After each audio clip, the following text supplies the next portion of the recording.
Mis hermanos en Cristo, que el Señor les bendiga y en realidad participar en estas reflexiones de la palabra de Dios produce un resultado de alegría, de satisfacción, porque nos es concedido entrar a esta palabra y dar algunas ideas y explicaciones que están apoyadas por el tenor general de la Escritura.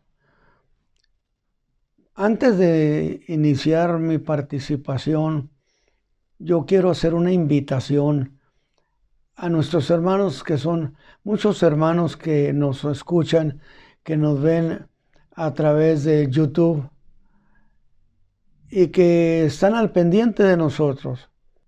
Hace años, se los voy a mencionar de esa manera, hace años yo tuve no una visión, sino un entendimiento de cosas, donde yo de repente pensé en un largo camino, o mi entendimiento me hizo ver un largo camino detrás de mí.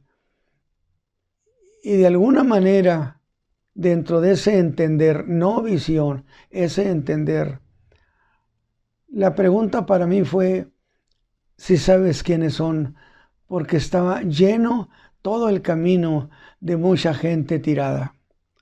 Y yo le dije al Señor, son tus hijos. Muchos de ellos han quedado tirados en el camino por muchas razones. Y la pregunta que Él me hizo en mi entendimiento fue la siguiente: ¿qué harías con ellos si los pongo cerca de ti? Y yo le dije, les enseñaría la fe, los pondría de pie y los haría caminar en el camino de la fe. Cosa que he visto cumplir.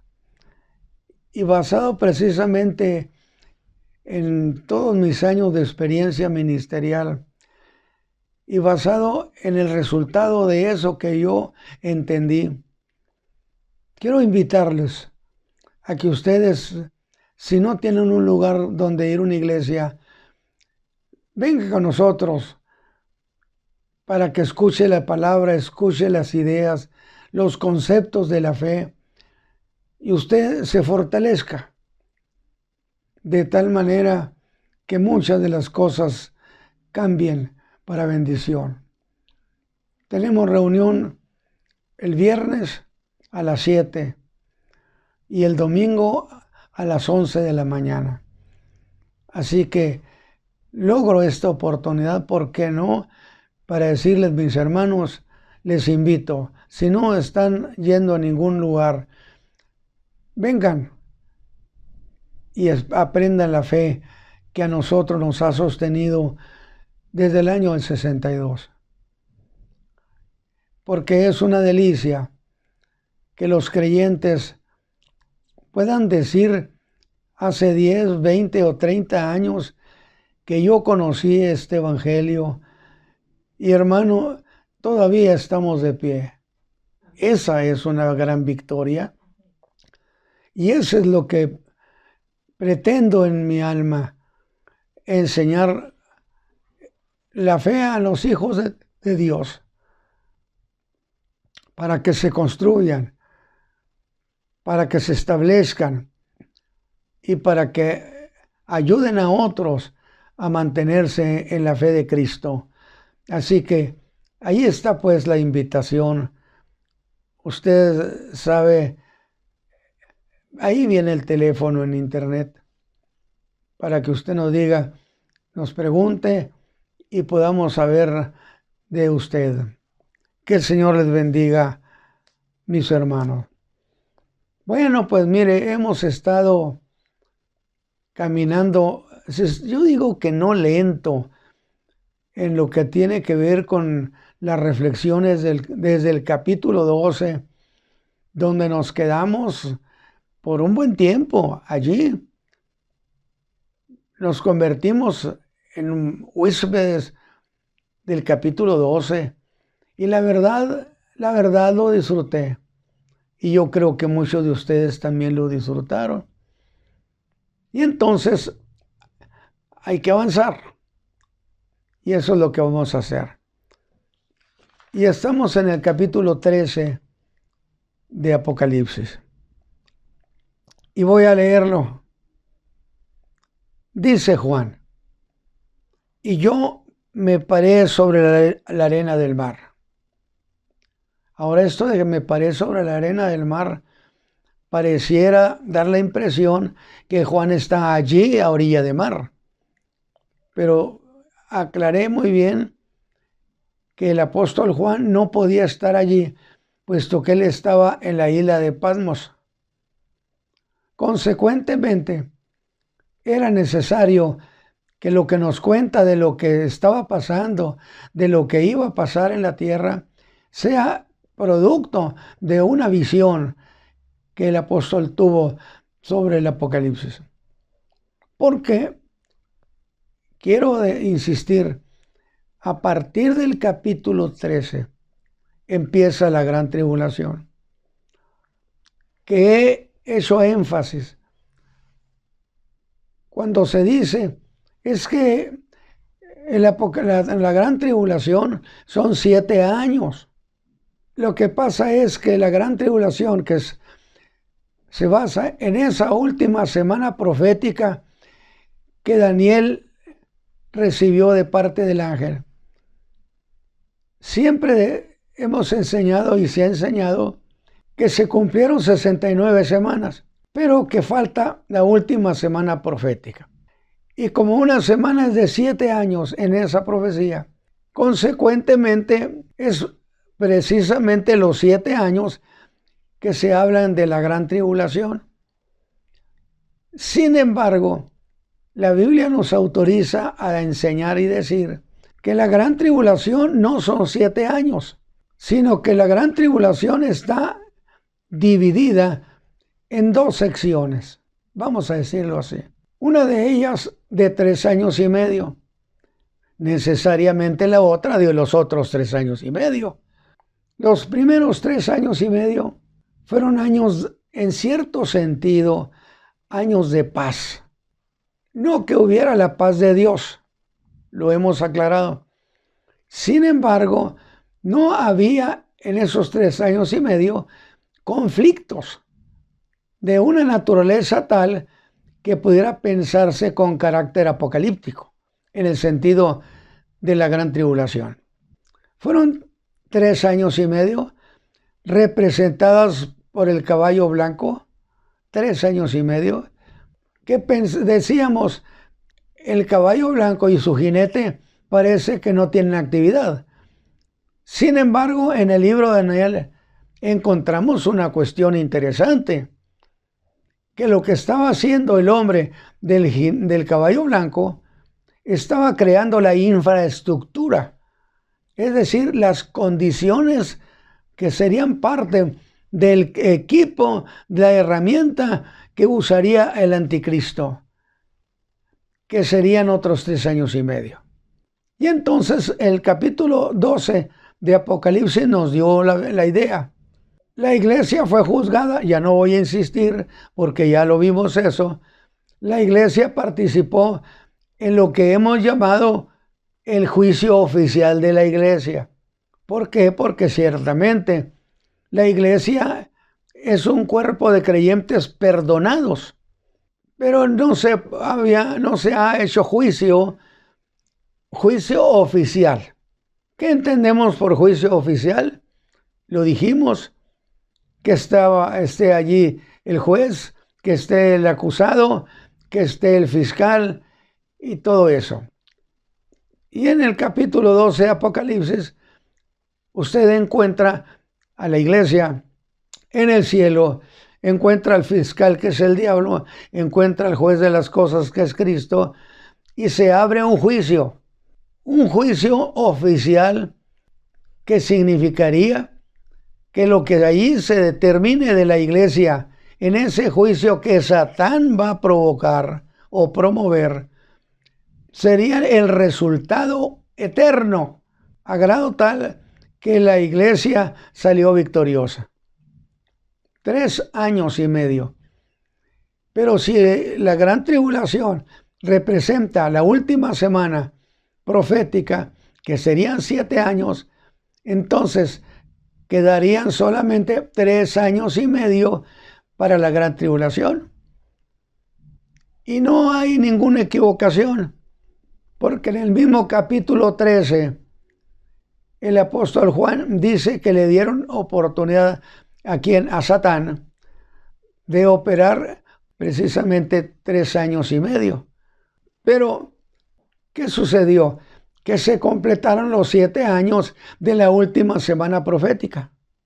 Ahora bien, allí es donde empieza, después de la persecución que Satán haría, la agresión que Satán haría contra la mujer que dio a luz el hijo, donde interpretamos a la mujer como un pueblo, evidentemente de donde nace ese hijo.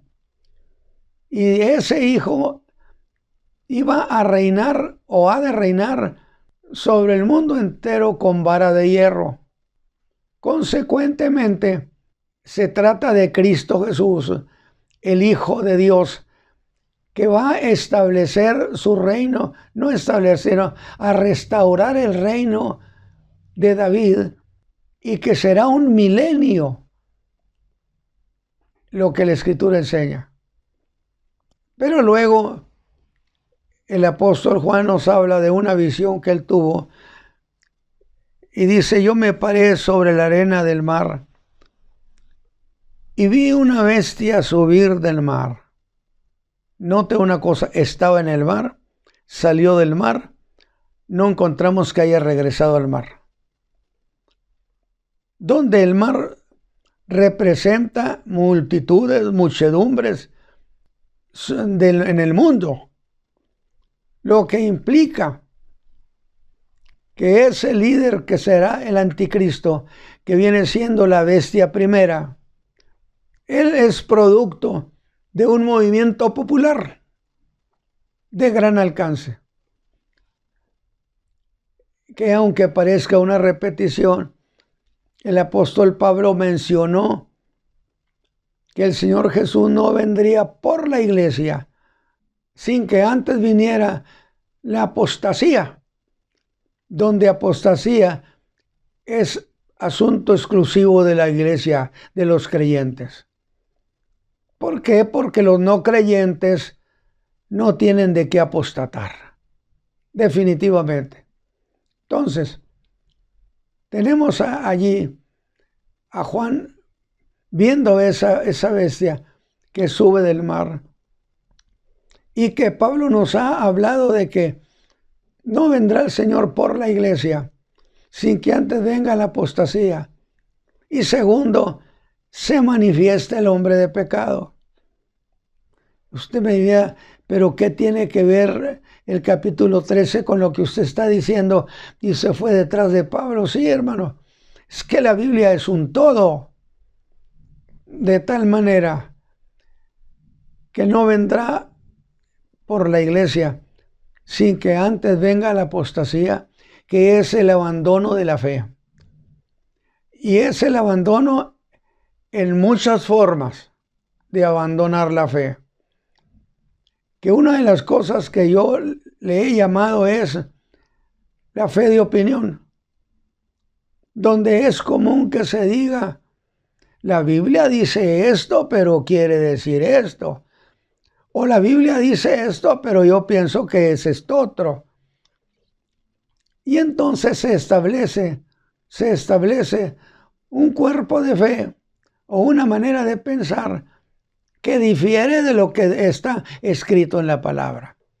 Y esa es una forma de apostasía, es una forma de abandono de la fe, de tal manera que no vendrá el Señor sin que venga la apostasía y se manifieste el hombre de pecado. Ese Y es y lo que sigue. ¿Qué sigue? Que después de que llega esa apostasía a la iglesia, se manifiesta el hombre de pecado, el hijo de perdición. se manifiesta, que hicimos la aclaración. ¿Qué es manifestarse? Pues es hacerse público, hacerse notorio, de tal manera que esto nos dice con toda claridad que ese líder que habrá de ser el anticristo tiene que realizar, por supuesto, una campaña de promoción. ¿Qué va a hacer? Evidentemente va a anunciar su proyecto. Un proyecto a las naciones del mundo que hará a los pueblos creer que lo que él está proponiendo es magnífico.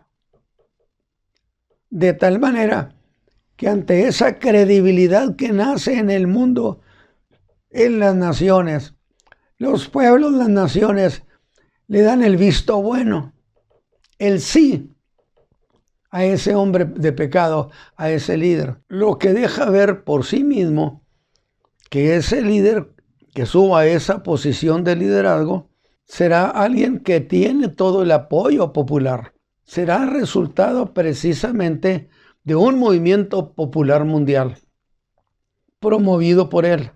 Y entonces, lo que sí quiero dejar aclarado, he encontrado que se menciona que eso del anticristo, que la bestia, que la ramera, que la segunda bestia, es un asunto mitológico. Lo que sí puedo decirle es una alegoría, que es a base de símbolos, representa una realidad o una verdad.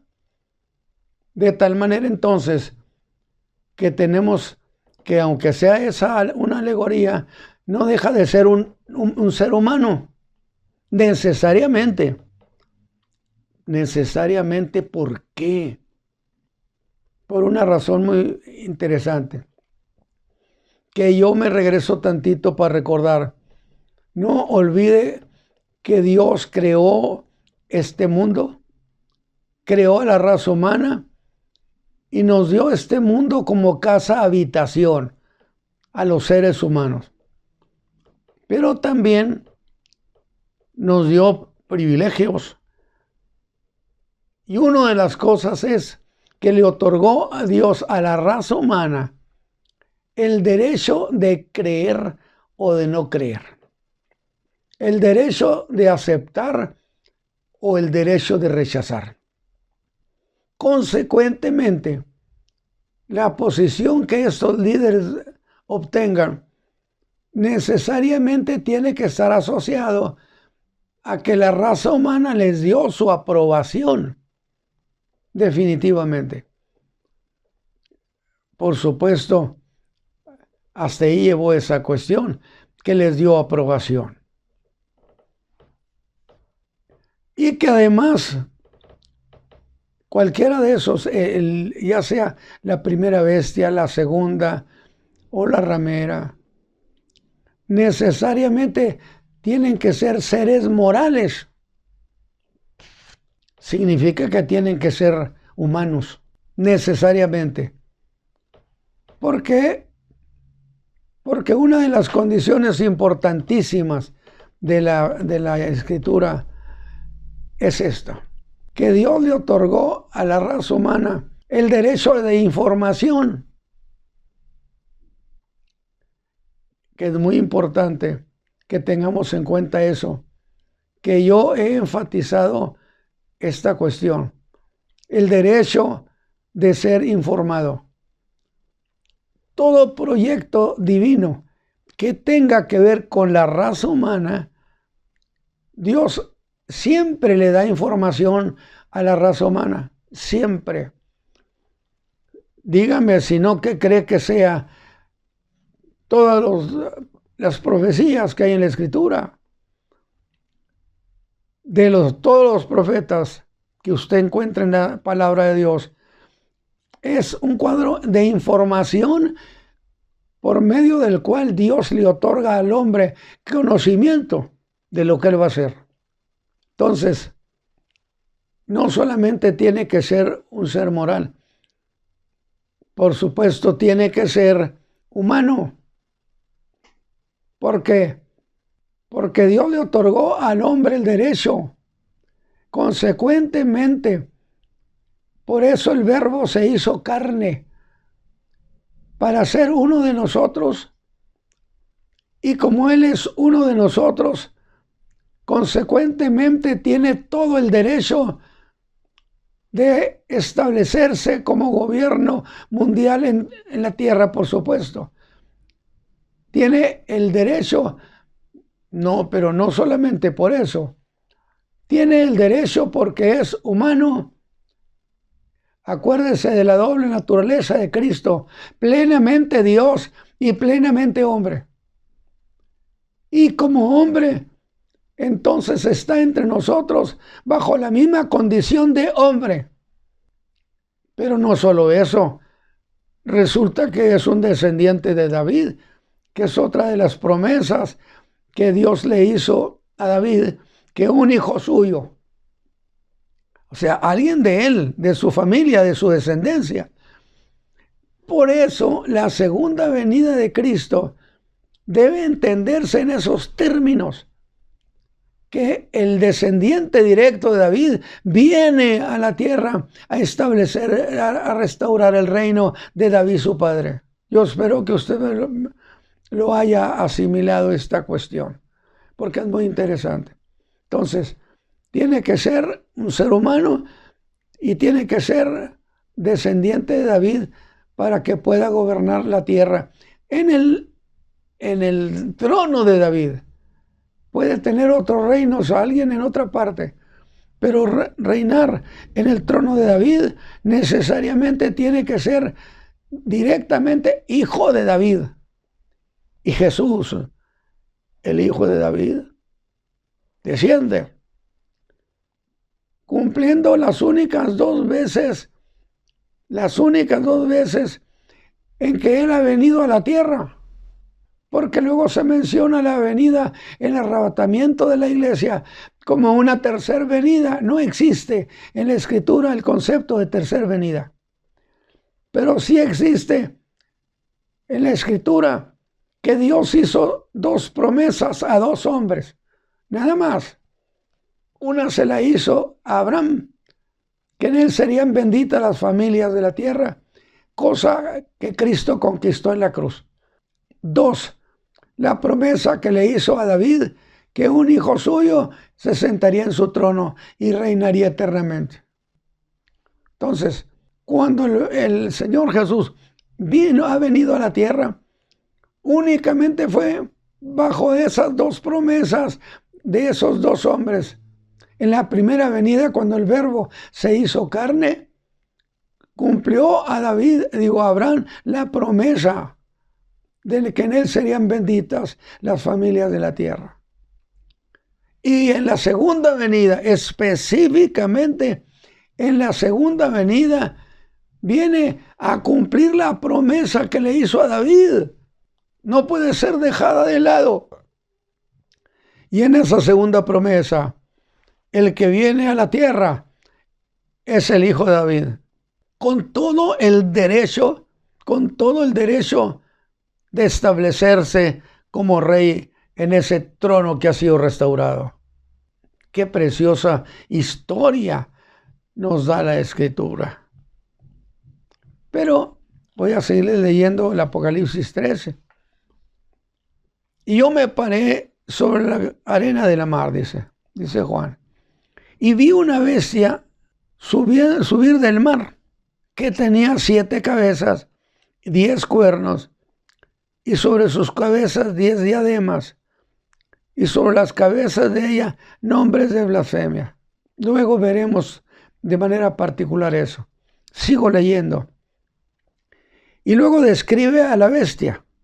Al decir bestia no significa que no sea un ser moral, un ser humano.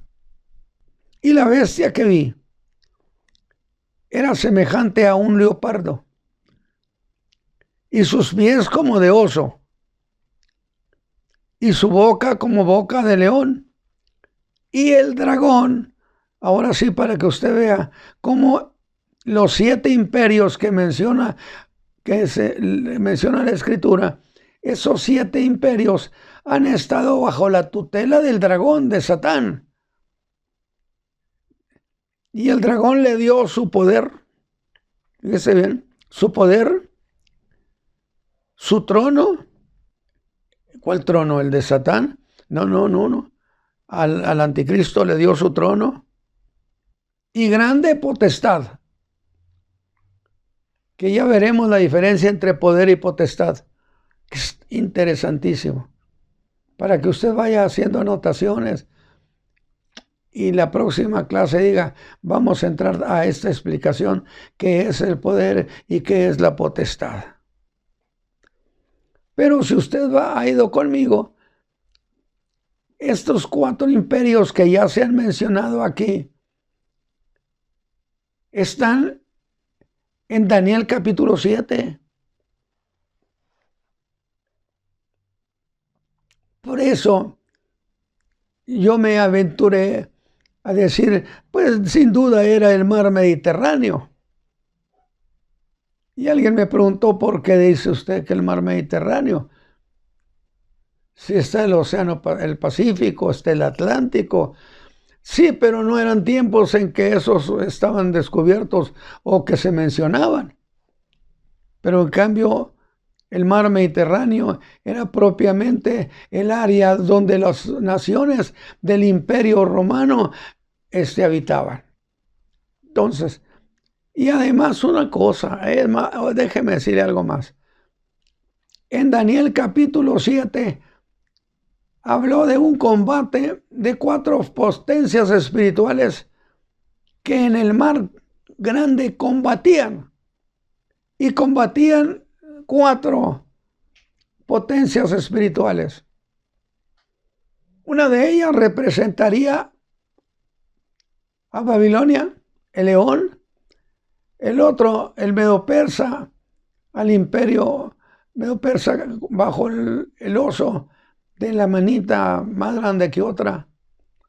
El imperio griego, representado por el leopardo, y la bestia espantosa del imperio romano.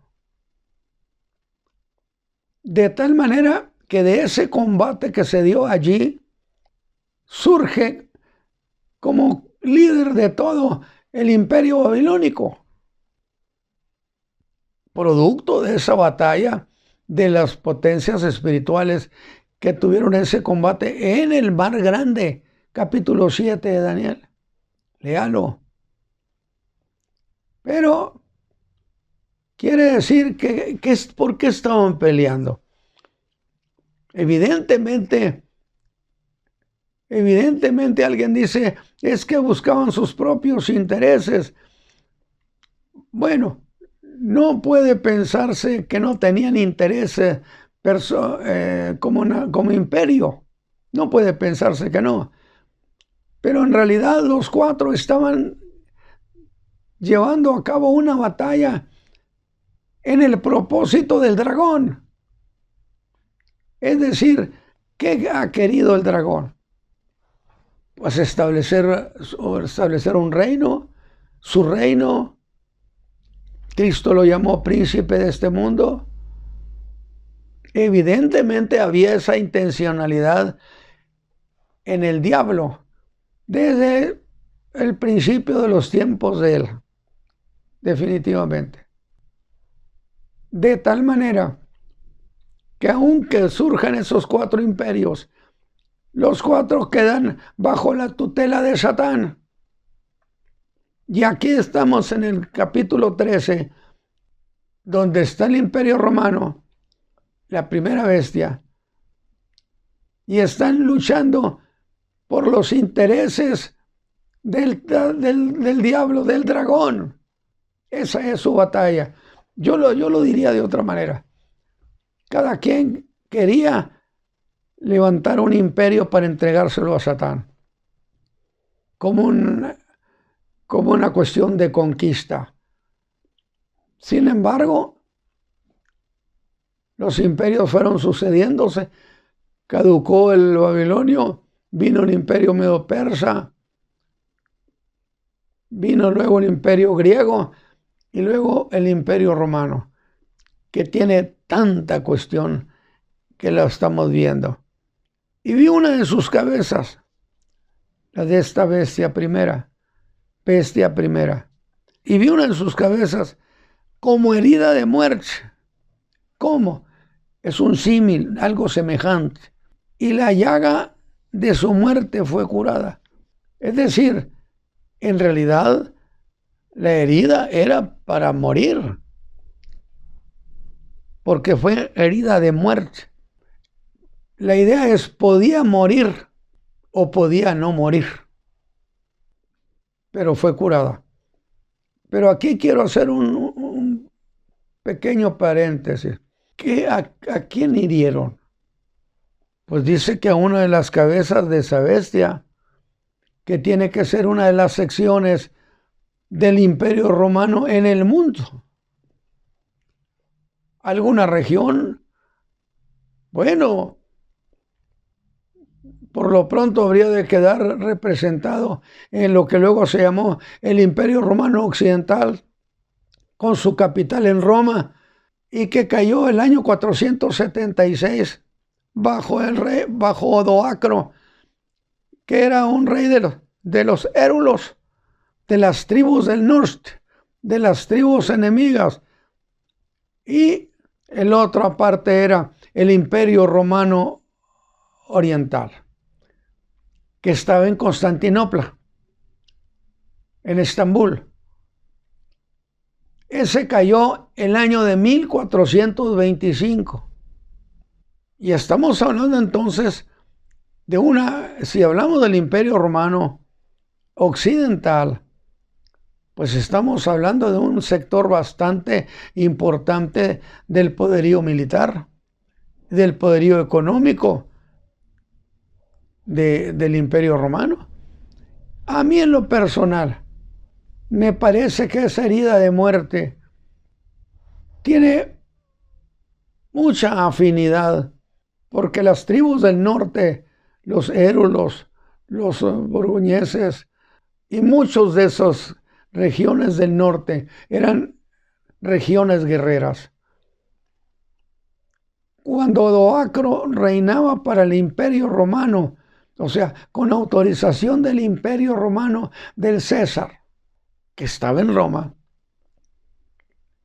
pero luego Odoacro lo derrocó y se convierte propiamente en el César, y podía haberse quedado con toda esa región. Es muy interesante. O sea, pudo haberse muerto esa región. Sin embargo, sucede algo interesante. No lo hizo porque se puso bajo la tutela del Imperio Romano Oriental, el que cayó en 1425. Y gracias precisamente a esa tutela, el Imperio Romano, en esa cabeza herida, no se murió, sobrevivió en todo, de tal manera que para mí, es una cuestión muy interesante que aquellos estudiosos, yo les sugiero que vean los resultados que hubo y que podían haber habido bajo las tribus del norte que estaban combatiendo al Imperio Romano Occidental, y que cayó el año de 476. Lo vi herido de muerte, dice, pero no se murió. Y el apoyo precisamente y la tutela que el Imperio Romano Oriental le dio a Odoacro permitiría entonces una sobrevivencia eficiente, y no se murió. Ese es lo que yo quiero que usted pueda buscar y estudiar. Hágalo. Y si encuentra otra razón, dígamelo, porque me gustaría estar muy bien informado. Y se maravilló toda la tierra en pos de la bestia. No se murió el Imperio Romano, a pesar de que el golpe al Imperio Romano Occidental fue de muerte. Pudieran haberse apoderado todas las tribus de ese imperio. No lo hicieron de esa manera. Al contrario, asimilaron la forma de pensamiento del Imperio Romano. Esas son cosas muy importantes. ¿Qué es lo que lo hizo sobrevivir al Imperio Romano Occidental? Fíjese, ¿y qué sucedió? Y adoraron al dragón, quien las gentes, que había dado la potestad a la bestia. Y adoraron a la bestia. Note este detalle. Ya empezamos viendo que los pueblos le otorgaban adoración no solamente a Satán, al dragón, sino a ese líder geopolítico. Porque no quiero mencionarlo constantemente sobre bestia, bestia, bestia, sino sobre un ser moral, un líder, un hombre que estaba representando al imperio. Y lo adoraron a la bestia y al dragón, diciendo: ¿quién es semejante a la bestia? ¿Y quién podrá lidiar con ella? Evidentemente, y le fue dada boca que hablaba grandes cosas. ¿A quién? A ese líder del imperio romano herido. En el 6, y abrió su boca en blasfemias contra Dios, para blasfemar su nombre y su tabernáculo, y a los que moran en el cielo. Y le fue dado hacer guerra contra los santos y vencerlos. Y es este pasaje donde muchos dicen: ven, persigue a la iglesia y la vence. No se le olvide que esta semana 70 no tiene que ver con la iglesia. Le dijo el ángel Daniel: 70 semanas están determinadas sobre tu pueblo y tu santa ciudad. Las 70 semanas no tienen que ver con nadie más que con tu pueblo y tu santa ciudad. Y lo que pasa en esta semana 70 se aplica el mismo principio. Es un asunto de tu pueblo y tu santa ciudad. Y le fue dada potencia de obrar. Ahí le va. 42 meses, que vienen siendo 3 años y medio. Los últimos 3 años y medio que faltaban para que se cumpliera la semana 70. Y al llegar al final de estos 3 años y medio, se terminan todas las cosas. No me estoy refiriendo a la creación, no me estoy refiriendo al mundo, al universo, no. Me estoy refiriendo al caso del anticristo. Y abrió sus bocas contra Dios para blasfemar su nombre. También le fue dada potencia sobre toda tribu y pueblo y lengua y gente. Lo que habíamos dicho. Tiene el apoyo total de la raza humana. Apoyo absoluto. Por eso dije que este geopolítico, este líder, tiene el apoyo popular. No es un populista, pero tiene el apoyo popular de los pueblos, de las naciones, sobre tribu y lengua y gente. Y el 8 dice: y todos los que moran en la tierra le adoraron. ¿A quién? ¿A quién adoraron? ¿A Dios? No. Adoraron a ese líder. Porque esto nos está llevando a una cuestión interesante que ya la habíamos aclarado. Le adoraron cuyos nombres no están escritos en el libro de la vida del Cordero, el cual fue muerto desde el principio del mundo, en el diseño divino. No se le olvide que para Dios 1000 años son como un día. Si alguno tiene oído, oiga. El que lleva en cautividad, va en cautividad. El que a cuchillo matare, es necesario que a cuchillo sea muerto. Dice Pero después vi otra bestia. En los primeros versículos del 13 está la primera bestia, que es el anticristo, que escribe, una vez lo digo, es un ser moral, no es una figura mitológica, es un ser moral, de carne y hueso, un líder. Y que hicimos la aclaración, ¿por qué mejor el diablo no se vino a sentar en el trono? Porque no puede. ¿Por qué no puede? Porque está determinado que para gobernar el mundo tiene que ser un hombre, tiene que ser de la raza humana, tiene que ser uno de los nuestros. Por eso el Verbo se hizo carne y se hizo uno de los nuestros y tiene todo el derecho, por ser hijo de David, de establecerse, reinar sobre la tierra. Qué interesante detalle. No sé a usted qué le parezca, pero a mí me parece delicioso. Ahora, estoy leyendo los detalles, tendremos que ir luego viendo más particularmente las cosas. Después vi otra bestia en el verso 11. Ya vimos la primera, ahora en la segunda. Esta subía de la tierra. No es entonces un líder popular. No es producto de lo que sería la primera bestia, ni lo que sería la ramera. En este caso, esa bestia sube de la tierra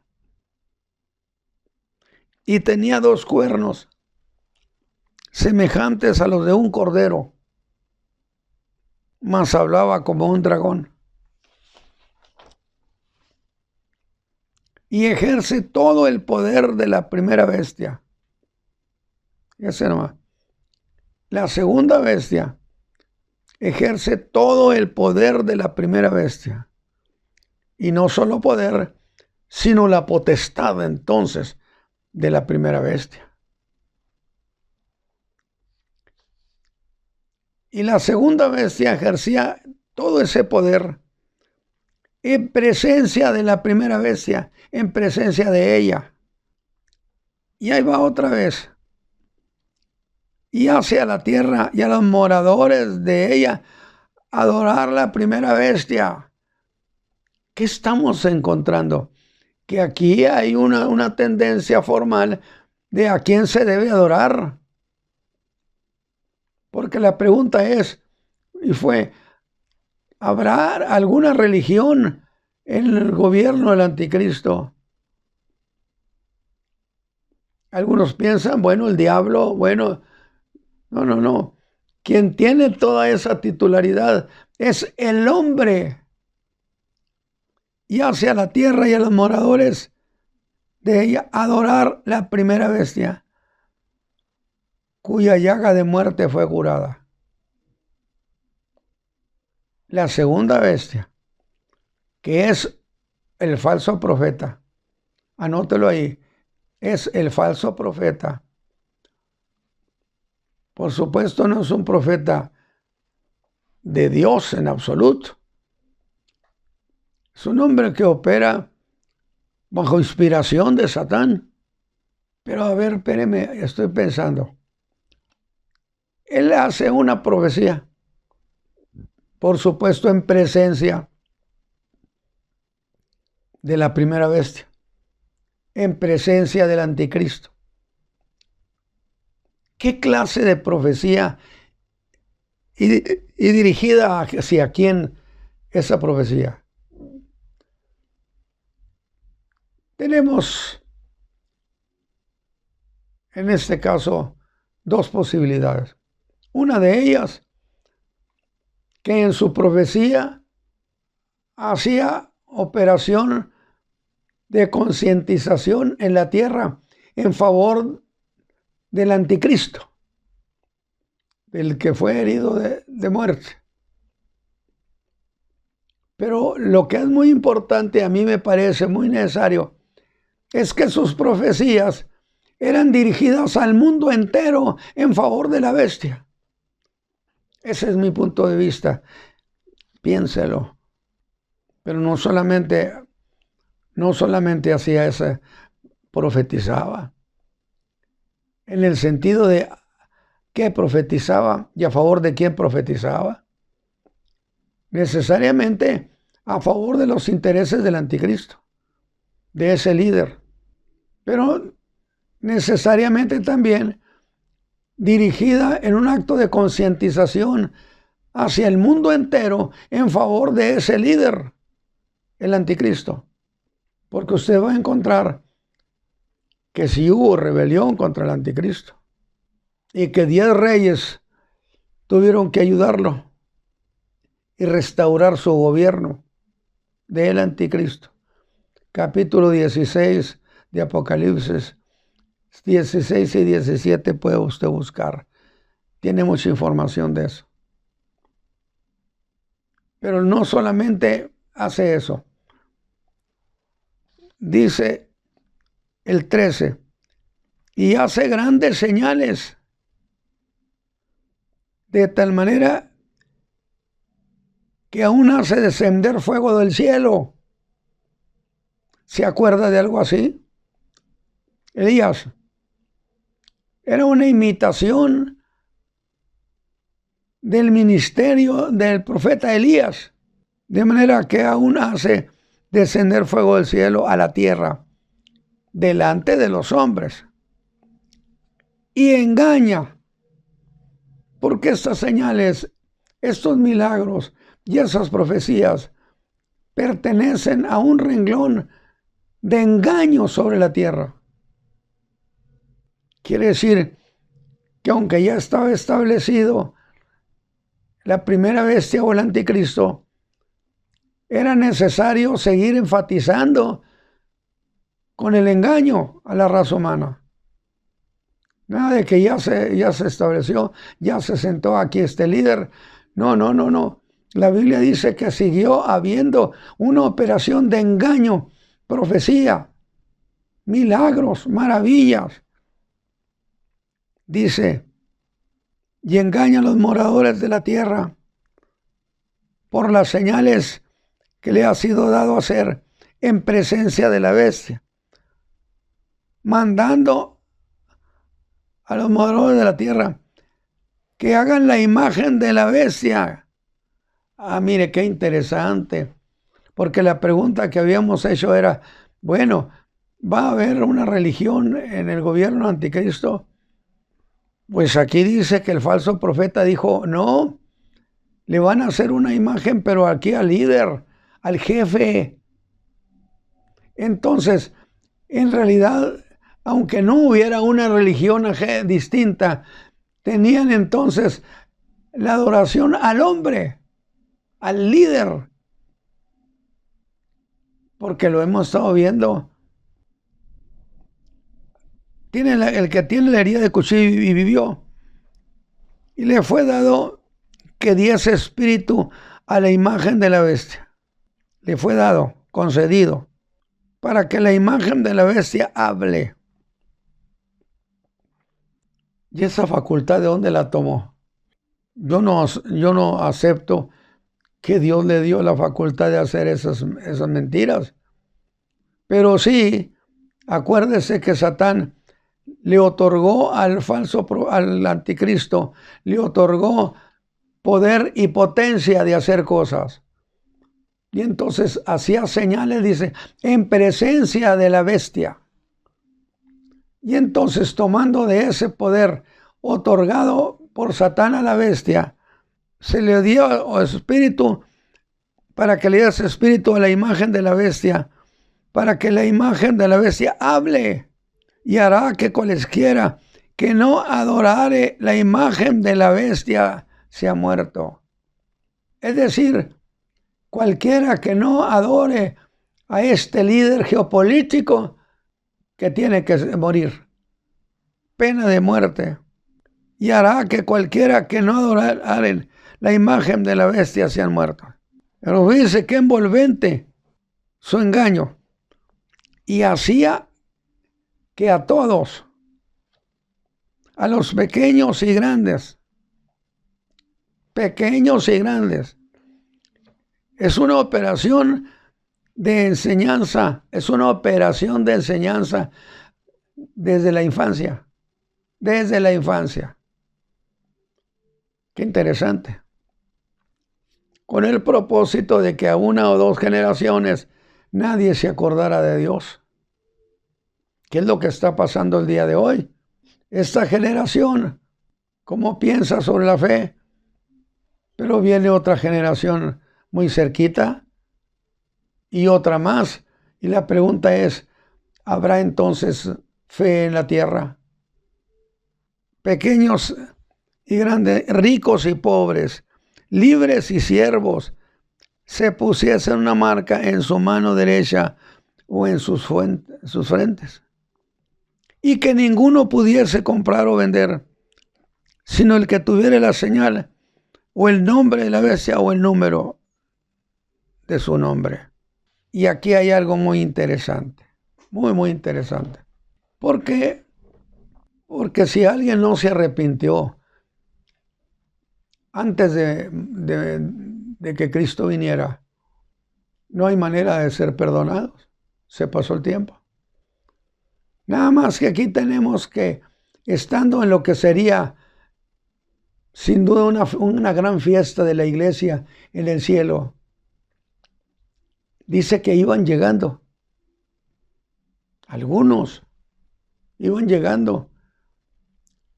Y por supuesto que hubo una sorpresa. Y un anciano pregunta, ¿quiénes son estos? Juan le dice, ¿tú lo sabes? Dice, estos vienen de la gran tribulación. ¿De la gran tribulación? Todavía durante la gran tribulación se está predicando la salvación. ¿No es eso lo que dice la Escritura? Entonces, ¿qué está sucediendo? Déjeme presentarlo así, de esta manera. Muchos de los que el día de hoy escuchan el Evangelio y han aprendido de las predicaciones, pero no se arrepintieron. El Señor vino por la iglesia y ellos se quedaron. Y llega el momento cuando hay esta presión y se ordena, ninguno puede comprar o vender, sino el que tuviera la señal o el nombre o el número de su nombre. El que tenga la señal no puede entrar al reino de los cielos. Pero estos, ¿por qué entraron? Entraron precisamente porque no, a pesar de que no se arrepintieron a su tiempo, ahora ellos que son cuestionados, necesitas que te pongan el sello. Ellos sin duda, por el conocimiento que tuvieron de las predicaciones, de la enseñanza que aprendieron y murieron y no se arrepintieron, ahora traen a memoria esa historia y rechazan que les pongan el sello, la imagen o el número. Rechazan. ¿Y por qué rechazan? Por causa del conocimiento. Y esto nos da una historia muy bonita. ¿En qué sentido? Satán no puede obligar a nadie a que se ponga el sello. A estos no los pudo obligar. A estos que rechazaron, que no los pudo obligar, les quitó la vida.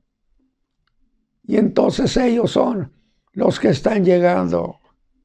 Y el Señor los recibe con mucha alegría. Ahí nos vamos a quedar entonces en esta enseñanza. Padre eterno, te rogamos que estas cosas que hemos dicho se conviertan en una bendición. Porque escrito está en tu palabra, y tu palabra es la verdad. Bendícenos a nuestras familias, a nuestros hijos. Bendice nuestras iglesias.